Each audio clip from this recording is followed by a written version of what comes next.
Hello everyone! Today videos guys, magluluto tayo ng nilagang buto-buto ng baka.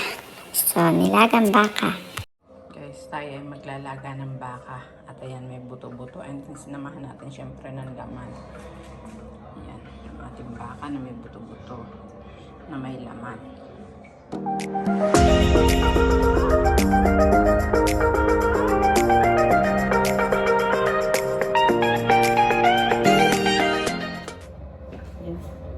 Isang kawa ang ating ilalaga ngayon guys. Ang ating ilalaga ang buto-buto.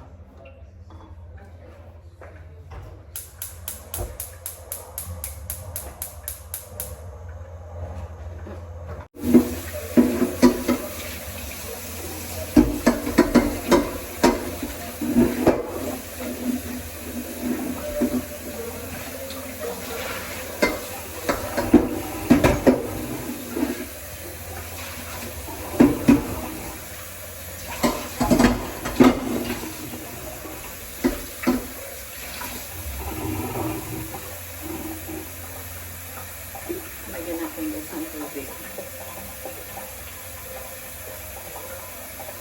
Ating nilaga. Kasi request ng boss mo, gusto nyo daw ng nilagang buto-buto ng baka. Ng baka guys. Bigat.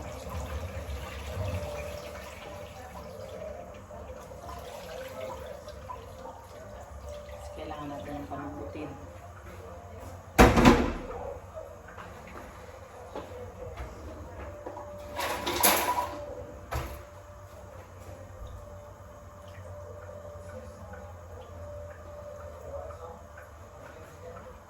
Kawa din natin. Kailangan natin ang takip.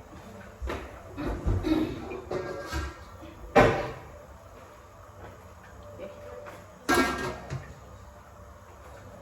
Pakunin lang muna natin siya guys. Ayan siya guys. Ayan.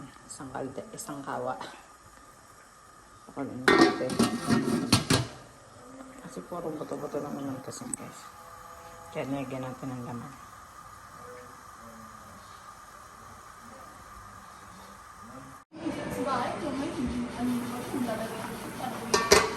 Padres lang naman ang papalitan mo doon. Ayan na siya guys, yung ating nilaga. Ayan na And then ihuhulog natin itong ating gulay.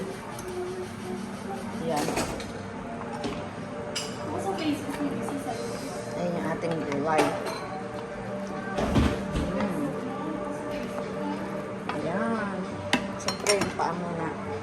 Pa natin para kumulo. Balikan natin siya ulit mamaya. Ayan. Lalagyan natin yung ating isang gulay.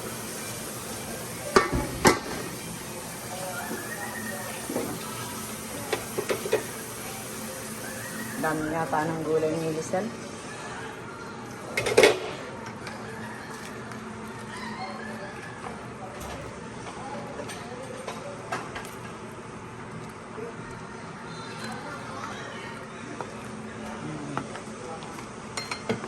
Okay. Takpan na natin yan. Ito na, ang laman. Ang ating kaldero ay kawali. Nilagang buto-buto ng baka. So may sinamahan din namin ng laman guys. Ano ang ating nilagang buto-buto ng baka. Isang kawa. Pambarangay daw sabi ni Bossy. Isang kawa kasi marami kasi dahil dun sa buto. Tapos nilagyan namin ng laman. Kaya parang marami siyang tingnan. A few moments later. Ating nilagang baka. Luto na.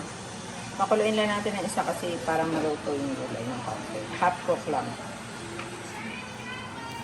Ito na nga guys ang ating buto-buto na nilagang baka. So nilagyan namin yan siya guys ng konting laman. Medyo na-overripe nga lang ng konti yung gulay guys kasi nga tinakpan natin yung kawali. So hindi dapat tinakpan. So ayan lang guys ang video natin for today. Thank you for watching. God bless. Don't forget guys to follow, share, and subscribe.